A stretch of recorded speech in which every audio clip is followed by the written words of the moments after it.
Hey everybody, this is Space Marine Steve, and I am from Play on Tabletop and here at Hyperspace Hobbies.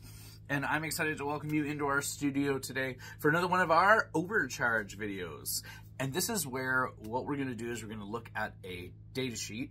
And on that data sheet, we are going to identify like 5 things that are really, really good, like rolling 2 through 6 on a dice when you're overcharging. And then one thing that's not so great, like rolling a 1. Overcharge is not really a thing in the game anymore, but hazardous is, and it's basically the same thing, so it's fine. And today, I have illuminated the studio all green because we're talking about crons. Ian just came out with this really great video where he talks about some of the best lists with the new cron book right now. So go and check that video out if you haven't quite yet. You learn a whole lot about how a lot of the Necron lists really function and armies, how they kind of really work. And as a non-Necron player, because I don't really play crons, I play against them because Ian plays them all the time. But you learn as much not being one of those players as you do being one of those players, and it's good to understand kind of the inner workings of an army and how it works. And that kind of inspired me to take a step away from Space Marines for a second, pick up the cron book, and really analyze one of their data sheets, understand how it works, what it's used for, and bring you this overcharge. So we are looking at the big boy, the toughest man, the Silent King. When I look at the Silent King like as a data sheet, I think to myself, like, okay, like, yeah, he costs a lot of points, but boy, like, does he ever slap? Like, this data sheet is nuts. So let's start with the good things, okay? So here's the first thing. Holy crap, he's tough. Like, he basically looks to your opponent and goes like, are you tough enough? Like, I don't think so, because he is super duper tough. Let's take a quick look at all of his stats. Throw them up there. Yeah, look at this. Yeah, okay, the movement 8, but toughness 10. The man's got effectively 26 wounds because he's got 2 of those Menhirs with him, and then he's got 16. And they collectively all have 4-up invulnerable saves, and they have a 2-up base save. This is nuts. Like, he's so tough. And then when you combine that with reanimation protocols, where every single turn he's healing, and then hypothetically, let's say you kill the Menhirs off, but like he's pretty much at his top, what happens then is he can reanimation protocols and bring one of the Menhirs back to life, and suddenly he's restored a bunch of firepower, he's got another model. It's nuts. Like, I'm looking at this going like, I'm not entirely sure how my Space Marine army like kills this in a round. It's often said about Necron units that once you start to kill one, you've got to try and like kill it like to a man, so that like they don't get the chance to get the work out of their reanimation protocols that they really want to get, right? Which is a great theory, right? Like that's a great like way of strategizing, like, okay, I gotta focus kill this, I gotta focus kill that, so that he doesn't get any extra models, and I can keep pace with his army, right? Because the worst thing to happen when you're playing against a Necron player is for them to go like, oh, you just killed 2 guys, not a problem at all, I'll just pick this up and look at that, they're both back. And it's just so demoralizing, right? And to have it happen to a Silent King would be even more demoralizing. So I'm not 100% sure exactly the best ways to take it down. I'm thinking like a lot of heavy weapons, maybe something with volume, like, you know, like aggressor spam, or something that's got a lot of volume too, because he's got a 4-up invulnerable save, which means that like multi-meltas aren't going to do it, because you hit him with 3 or 4 and he skips out on 2 of those and you only wound him a little bit. Like, yeah, I'm gonna have to really think hard about how to bring him down and what the best like weapons are to use. And I think like high volume, moderate AP will probably do it. But you also have to think to yourself, like, he's got a toughness of 10, right? And a 2-up save. So I think he might be too tough. Just maybe too tough. Probably too tough. Okay, next, he's also no slouch in the firepower category either. Like, for a model this tough, usually they kind of like dial back like the oomph a little bit. They definitely did not. The man's got volume, the man's got power, the man's got damage. He can fight in close combat. He can even shoot indirectly.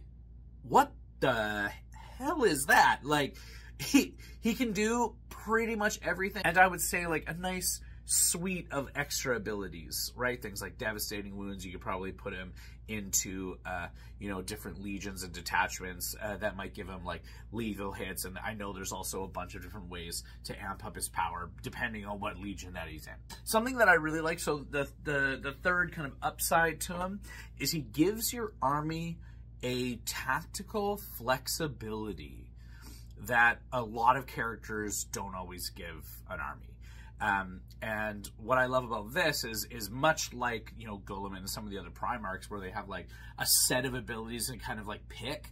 What I love about his is that all of them are aura abilities. So you can pick the kind of aura that you need for all the guys that are surrounding him. Honorable mention kind of goes to the first one, which is Pharaoh of the Stars.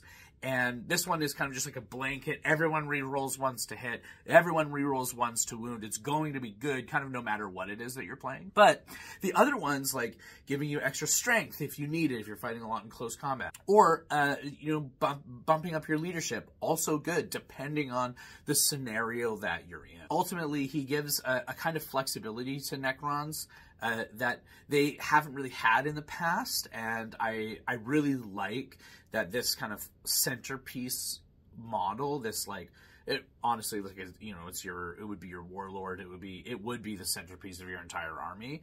I like that it influences the game a lot in a bunch of different ways that are all like in the player's control. And I think that is just good character design.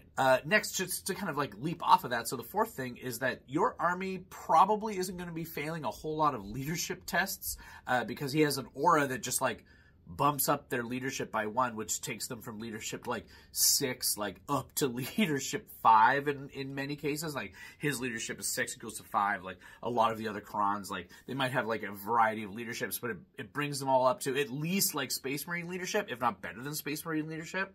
And then like if you're really worried about it, one of his like Voice of the Triarch, his like set suite of abilities is you don't suffer any negatives whenever you're shooting something or taking tests, and a Battleshock test is one of those tests.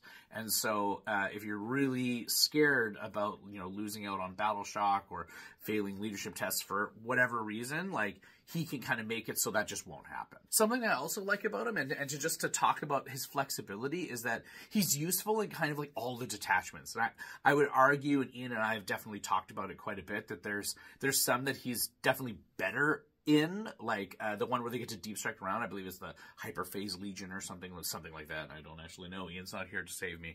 But the Hyperphase Legion where they get to like pick a bunch of units up and deep strike them, like that definitely fixes his like non-mobility issue where, you know, he's only got a movement of 8 and he doesn't fly. So that one he's particularly good and gives him a lot of mobility. But what I love is that all of his auras, like all of his bonuses, it's all just Necron. There's no like, oh, he works and plays best with just this kind of unit or that kind of unit. He helps all kinds of units. Whether you're playing infantry, whether you're playing vehicles, it doesn't matter. You can just commit to playing him in anything, and whatever it is, it's going to get just that much better. I'm sure there's many different spectrums of like how good it really is in each detachment, but regardless of whatever detachment you put him in, it's going to get a little bit better. And finally, the downside, my favorite part of this whole conversation, he is pricey. Like his current points are up over 400 now. And I think that every single time you look at a model and that model's points go over 400 points, you have to start like being very, very diligent over like, what is this model doing in my army? What is it for? How am I going to use it? What exactly is it going to do? Because hypothetically, like if this model, the Silent King and his little like Menhir buddies get stuck somewhere and end up not doing anything, like it is 1/5 of your entire army that is just doing nothing. And I think that that is something that you couldn't like, if you expect to try and, win games or at least do well, like, just saying, like, oh, yeah, a fifth of my army is not really going to participate, that's bad, right? And you also wrap a fifth of your army up into this one model, this one unit, right? And while, yeah, he slaps hard and he is good, ultimately, it's hard to make sure that you get the work out of him that you need to get out of him. Additionally, he is slow. So with his toughness comes this like, oh, he only moves 8 inches. Him and his buddies only move 8 inches. And they're big and they don't fly. And you're going to struggle at times to fit him exactly where you want to fit him, especially if you're playing on the Leviathan like terrain layouts, which I always recommend that you do.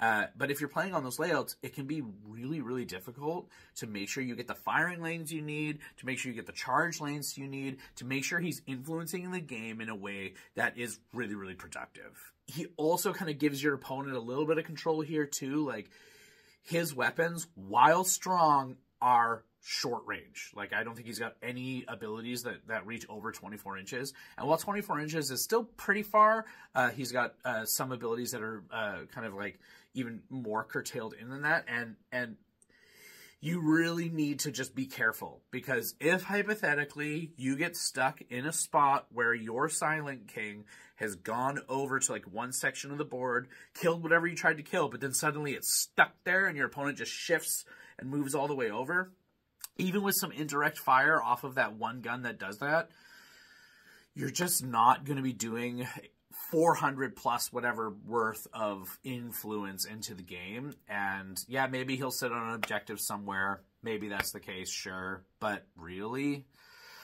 he needs to be doing more than that.